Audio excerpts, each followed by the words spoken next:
Se conocieron los datos de coronavirus del día de hoy, 102.458 contagios son los reportados en las últimas 24 horas, pero atención a este otro número, 191 muertos. Es una cifra que solo la supera el 13 de septiembre, hay que irse al 13 de septiembre para superar esa cifra donde hubo más de 200 muertos en ese momento, 238 para ser exactos. El número bueno, fíjate, ese que aparece ahí, 247 es la cantidad de testeos. Estamos diciendo que después de mucho tiempo estamos con una positividad por debajo del 50%. Claro, recordemos que la semana pasada hemos llegado a tener casi el 70% de positividad en los últimos días. Vivi, acá estamos hablando de que hemos logrado empezar a bajar la positividad, hemos logrado empezar a bajar también la cantidad de contagios. Recordemos también que el día jueves o viernes se llegó al pico máximo con casi 140.000 contagios. Ahora bajamos a 102.000 contagios, lo cual es una gran noticia dentro de este panorama. ¿Cómo estamos con las camas UTI ahora? Porque no lo veo por el gráfico. Mira, las camas son, bajó un poco, estamos en 2.099 camas de terapia intensiva ocupadas por pacientes con COVID, y el porcentaje de ocupación se mantiene bastante estable, 43,2% a nivel país y 42,9% a nivel área metropolitana. Está bien que los lunes, Tucu, lo decíamos, siempre este número es más bajo. Es un poco más bajo que el fin de semana. Claro. Lo que llama la atención es, si no es la cifra más alta de testeo para una sola jornada, pega en el poste, pero estoy casi seguro que nunca se llegaron a hacer más de 220.000, 230.000 testeos en un día. Entonces tener 242.000, 247 testeos como se ven ahí, estamos demostrando que se hizo muchos testeos o que se cargaron muchos testeos que se hicieron durante el fin de semana, que ese es otro, pues recordemos que esto es lo que se notifica en el momento, entonces muchas veces puede haber un retraso de un día o de 2 días en la notificación en el caso de los testeos, pero lo cierto es que estamos hablando de solamente 102.458 contagios y que se empieza a ver en la Argentina una tendencia que se vio en otras partes del mundo, que fue un crecimiento exponencial de contagios y una rápida baja, porque si vos pensás que del viernes a hoy tenés 40.000 contagios menos, es un número importante. Es una baja significativa. Si nos fijamos por las diferentes provincias, provincia de Buenos Aires, que llegó a tener casi 50.000 contagios, hoy notificó solamente 37.745 contagios. La ciudad de Buenos Aires también, que llegó a tener arriba de 17.000, ahora está en 13.325. Córdoba, ¿te acordás que Córdoba llegó a tener casi 20.000 contagios? Sí, con la variante Omicron.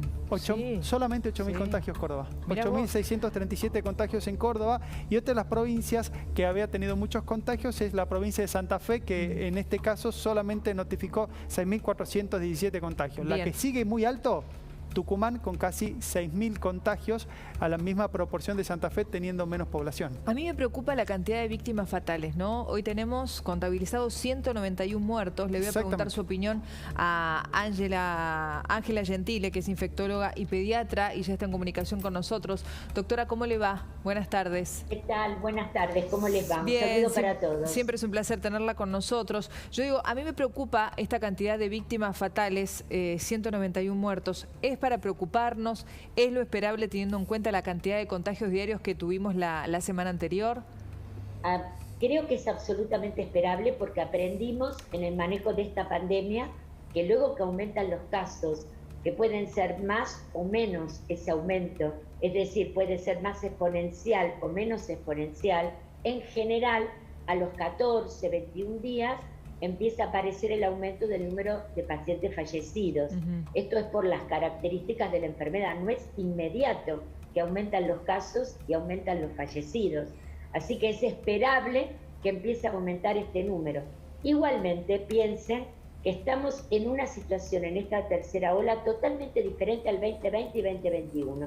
Primero porque Omicron tiene mucha transmisibilidad, tiene receptores muy altos, en general produce cuadros clínicos altos, sobre todo en pacientes completamente vacunados. Si uno tiene 3 dosis de vacuna, es decir, 2 dosis y un refuerzo, en términos generales es un cuadro leve. Con 2 dosis ya hay una diferencia, y por supuesto los que tienen una dosis o ninguna, evidentemente el cuadro clínico es mucho peor también. Ayer vi... escuchando... Sí, dígame. No, estaba escuchando los comentarios que me parecen atinados, en el sentido de que Omicron tiene como característica, al ser de tanta transmisibilidad, una curva muy diferente a las premias que juntos hemos analizado en estos 2 años. Claro. Hace un pico, digamos, hace una vertiente ascendente muy brusca y muy brusca desciende. Lo que uno observa en Córdoba es el patrón también un poco del Reino Unido, de Sudáfrica, exacto, donde los casos comienzan a bajar muy bruscamente. ¿Y nos estará pasando pero por eso las ya? Características. claro. Estamos esperando, hay que ser cautelosos, obviamente no podemos poner un sello, están bajando los casos, pero uno sabe perfectamente que esto puede ser esperable hacia fines de enero, febrero, precisamente por las características de esta transmisibilidad. Doctora, lo que está pasando en algunas provincias, como por ejemplo la ciudad de Santa Fe, para ser más específicos, están ellos en una ocupación de camas UTI del 90%, pero lo que les termina sucediendo no es que gente que ingresó con un cuadro de complicación de coronavirus, sino que son personas, por ejemplo, tuvieron un accidente de tránsito y cuando fueron a intervenirlos, les hacen por protocolo un hisopado y da positivo. Entonces tienen una combinación de personas que están internadas por COVID, claro, y otras con COVID. No sé si se entiende la diferencia. Perfecto.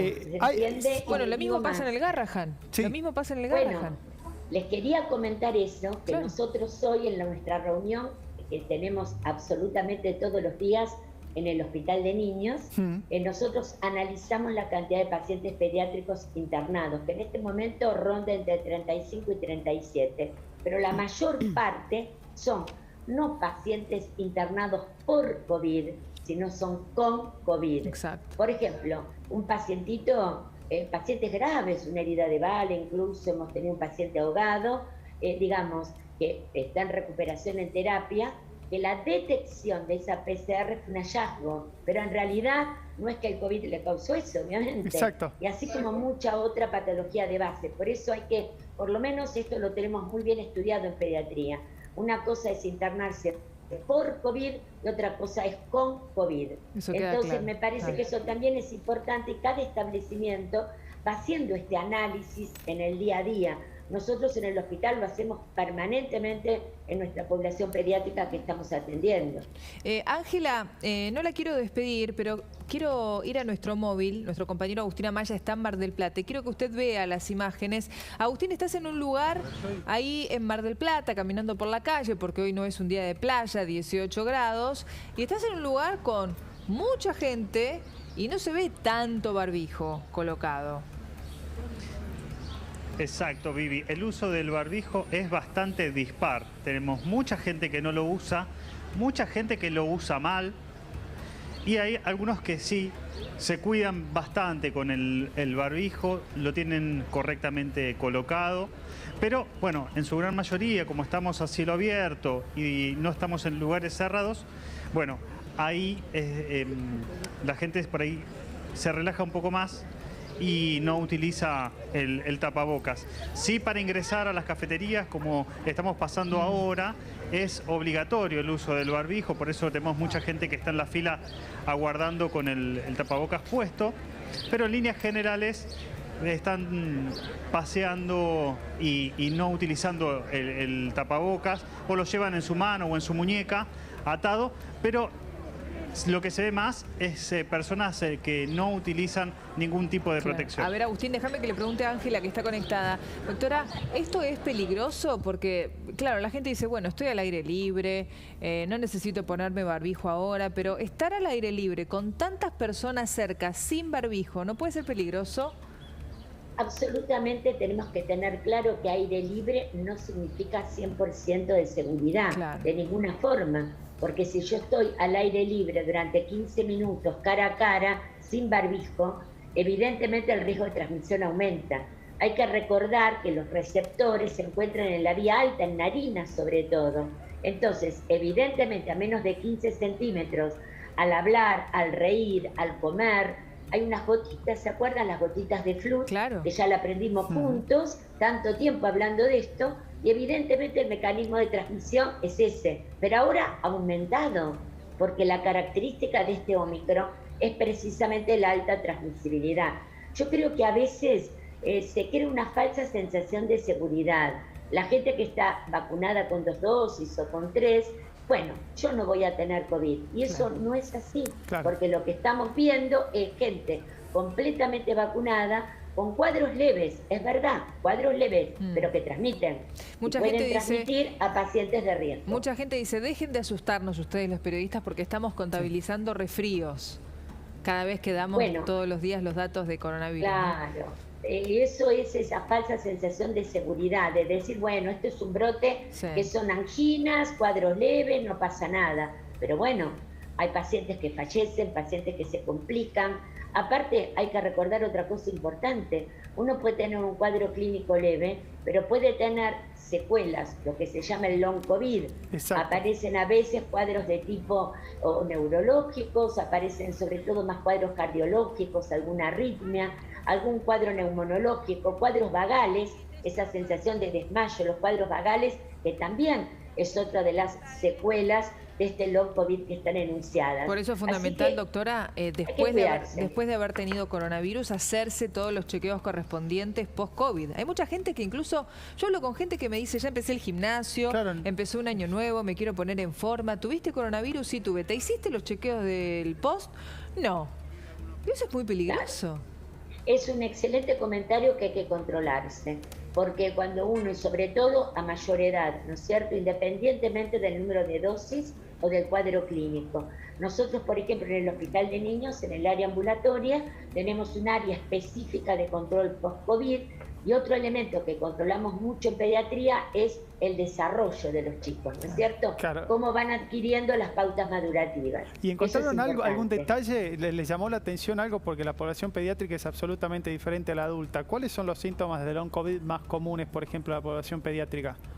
No estamos encontrando trastornos del desarrollo, pero sí hemos encontrado algunas arritmias, y de hecho ha habido chiquitos, no en nuestro hospital, pero sí en el país, internados por arritmia, incluso lactantes menores de 1 año. Así que siempre todos los pediatras somos muy cuidadosos en esos consultorios. El pediatra en general tiene claro que estos chiquitos, una vez que han tenido COVID, hay que seguirlos estrechamente, bastante tiempo, para poder entender mejor la dinámica de este virus y estar preparados para actuar si fuera necesario, ¿no es cierto? Ángela, gracias como siempre por el contacto, ¿eh? No, gracias a ustedes y buenas tardes. Muchas gracias, doctora. Ahí estamos en Mar del Plata. Agustín, volvemos con vos. Se ven barbijos en algunos casos, en otros no. Lo cierto es que, más allá de los cuidados por coronavirus, si hablamos puntualmente...